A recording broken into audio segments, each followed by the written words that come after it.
SRKP government PG college Kishangarh से मैं doctor Kamlesh लिखवानी बच्चों आज के आपके लेक्चर में स्वागत करती हूँ। डेप्रिसिएशन एंड अदर रिबेट्स हम लोग देख रहे थे income tax law and practice के अंतर्गत बीकॉम पार्ट 3 के लिए लेक्चर है। तो उसका पार्ट 2 में आज दे रही हूँ। मैंने आपको बेसिक्स बताए थे डेप्रिसिएशन किस प्रकार से जो है उसकी छूट उसको दी जाती है under business and profession head.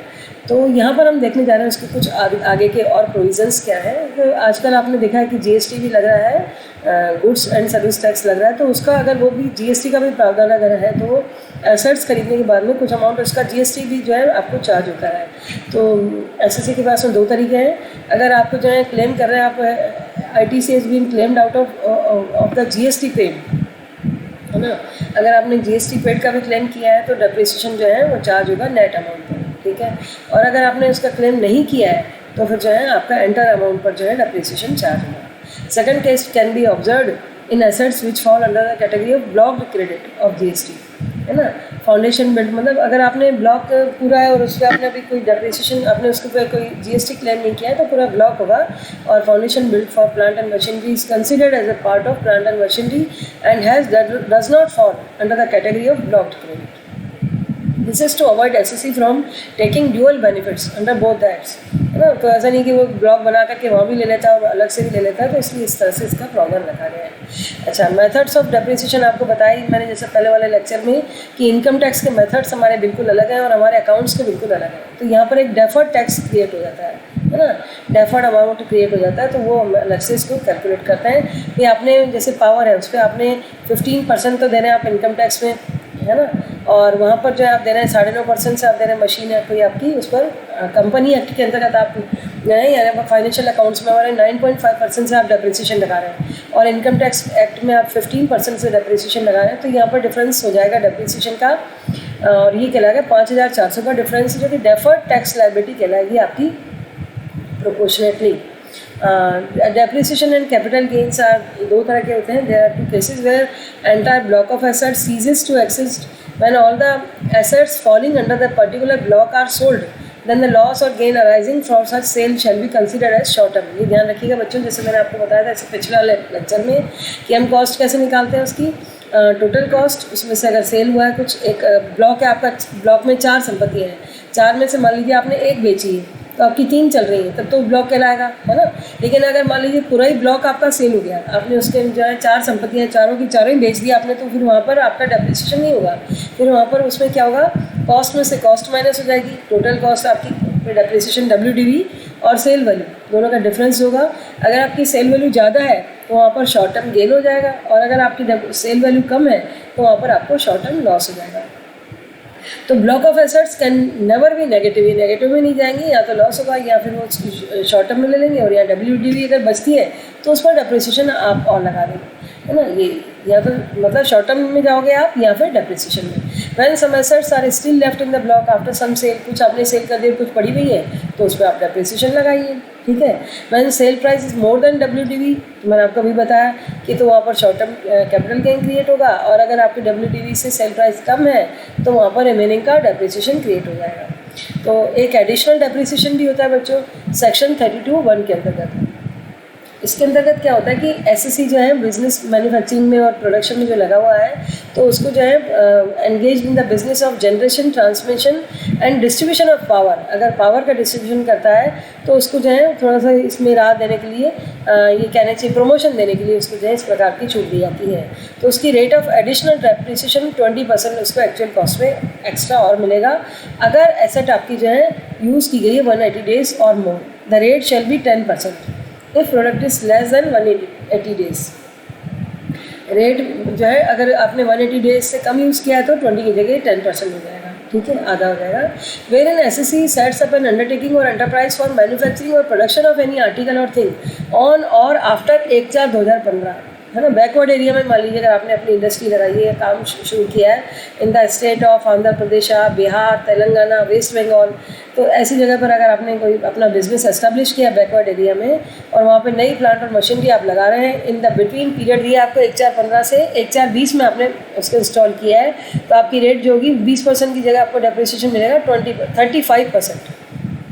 और अगर आपका 180 डेज से कम है तो वहाँ पर 17.5% हो जाएगा इंस्टेड ऑफ 10। ये तो आपको ध्यान रखना ही है कि 180 डेज से कम यूज़ हो रही है या ज़्यादा हो रही है। No additional depreciation for the following. लेकिन अगर आपने प्लांट और मशीनरी को आपने जो है ऑलरेडी यूज़ वाली की हुई है इंडिया में, आउटसाइड इंडिया में, तो उस पर नहीं होगा। और अगर आपने ऑफिस में या घर में लगाई है तो नहीं होगा, गेस्ट हाउस है तो नहीं होगा। एनी ऑफिस अप्लायंसेस और रोड ट्रांसपोर्ट व्हीकल, अगर आपने ऑफिस अप्लायंसेस पे या रोड ट्रांसपोर्ट पे जो है किया है, आप मशीनरी को यूज़ करें तो वहाँ भी नहीं होगा। Plant and machinery the whole of the actual cost of which is allowed as deduction. ये unabsorbed depreciation, this can be carried forward for an indefinite period, है ना। अनअब्जॉर्ब्ड डेप्रिसिएशन का मतलब होता है कि डेप्रिसिएशन एक खर्चा है, छूट है, हानि है, जिसको कि आपको जो है उसकी इनकम में से माइनस करना है, प्रॉफिट में से माइनस होना है। लेकिन मान लीजिए किसी साल में आपके प्रॉफिट इतने नहीं है कि आप डेप्रिसिएशन को उसमें से माइनस कर पाए, है ना, तो वो जो होता है लॉस कहलाएगा उसका। और ये एक चैप्टर आपका अलग से है, set of and carried forward losses, उसमें हम इसको देखेंगे। वो जो लॉस होगा उसका डेप्रिसिएशन का, उसको कैरी फॉरवर्ड किया जाएगा। और मैंने बताया था आपको, और आगे देखेंगे इसको वापस से कि भाई कैसे सेट ऑफ होता है। सेट ऑफ के भी कुछ रूल्स हैं, है ना। सेट ऑफ का मतलब है कि आप जो है आपके घर है, आपका 5 घर है आपके। पहला घर है सैलरी, दूसरा हाउस प्रॉपर्टी, तीसरा बिजनेस और चौथा आपका कैपिटल गेन और 5वां अदर सोर्सेज।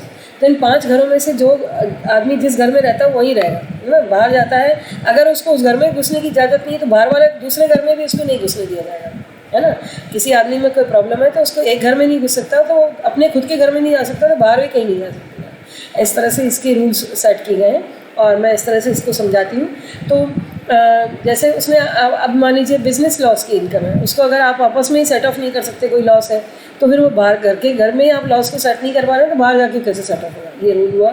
इसको हम रूल्स को और अच्छे से वहाँ समझेंगे कि भाई कौन सी ऐसी इनकम से जो कि वहाँ ही सेट नहीं होती तो आगे कैसे जाएंगी। तो डेप्रिसिएशन ऐसी छूट नहीं है। डेप्रिसिएशन को केवल आप हेड ऑफ सैलरी हेड से नहीं कर सकते सेट ऑफ, बाकी आपके पास में दूसरे जो हेड्स हैं इसकी वो ओपन है।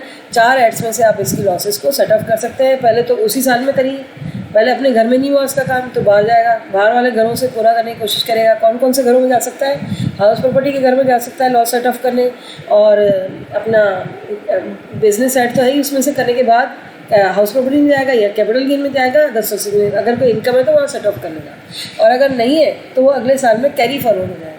कैरी फॉरवर्ड होकर के अनडेफिनेट पीरियड तक इसको आगे ले जाएंगे, इनडेफिनेट पीरियड तक, क्योंकि ये असीमित वर्षों तक इसलिए आगे जाएगा कि ये लॉस सेट ऑफ करना ही है डेप्रिसिएशन का। ये है कुछ पॉइंट समझे हैं, इसको कॉमन पॉइंट समझ रहे हैं तो वो हम यहाँ देखते हैं कि भाई प्रिंटर है, स्कैनर है, यूपीएस, इन पे 40% की रेट है। लार्ज स्कैनर्स हैं तो उन पर 15% है। 180 days shall not be considered with 6 months, या 180 डेज ही है, 6 मंथ्स नहीं लिखना है, ये ध्यान रखना है आपको। 180 डेज एक्चुअल काउंट करनी है, ठीक है। Temporary structure of building are depreciated at 40%। पहले टेम्प्रेरी स्ट्रक्चर और बिल्डिंग पे क्या, जैसे मान लीजिए आपने कोई जादूगर का कोई लगाया, टेंट लगाया, तो उस पर 100% इरेक्शन हो जाता था कि परमानेंटली इरेक्शन होगा, उसको हटा दिया जाएगा, तो उस पर 100% रिबेट मिलती थी। लेकिन अब इस पर 40% रिबेट है। टैली सॉफ्टवेयर पे फुली पूरा 100% रिबेट है। टैली सॉफ्टवेयर जो है पूरा 100% उसका जो भी आपने पे किया वो डेप्रिसिएट हो जाएगा एक ही साल में, ठीक है। पीएनएल अकाउंट से डेबिट कर देंगे आप। If any software comes as an integral part of computer then such shall be depreciated at 40%, क्योंकि कंप्यूटर 40% होंगे तो वो भी उसमें 40% पे होगा। Software should not be misunderstood as intangible assets, उसको जो है इंटेंजिबल एसेट नहीं माना जाना है। Additional depreciation is allowed in the first year of acquisition. Additional depreciation जिस साल में आपने संपत्ति खरीदा उस साल में ही होगा, और वो 180 डेज है तो उसका आधा होगा, ठीक है। Only the remaining is allowed in next few years but not beyond that. अगर नहीं हो पाया तो उससे अगले साल में उसको आगे ले जाएंगे, अगर आपका पीरियड 180 डेज से कम है तो। ये है, तो इस तरह से होगा। Additional depreciation is not allowed on furniture पे नहीं होगा। इसी तरह से मैनी केसेस में जो है नेचर देखना होगा आपको। Make provisions for deferred tax if necessary. Deferred tax के लिए आप प्रोविजन बना सकते हैं, जो मैंने आपको बताया कि आपके यहाँ पे आपको पता लग रहा है कि हम तो टैक्स लगा रहे हैं, हम तो जो है डेप्रिसिएशन है वो हम 10% से दे रहे हैं, जबकि वहाँ पे इनकम टैक्स में जो है डेप्रिसिएशन ज़्यादा है, तो ये डेफर्ड टैक्स भी आप कर सकते हैं। ओनली पावर जनरेटिंग यूनिट जो है उन पर ही जो है स्ट्रेट लाइन मेथड से डेप्रिसिएशन कैलकुलेट होगा। और कार अगर यूज़ हो रही है बिजनेस या प्रोफेशन में तो उस पर डेप्रिसिएशन अलाउड होगा। स्विचेस, फैंस, लाइट डेप्रिसिएट होंगी।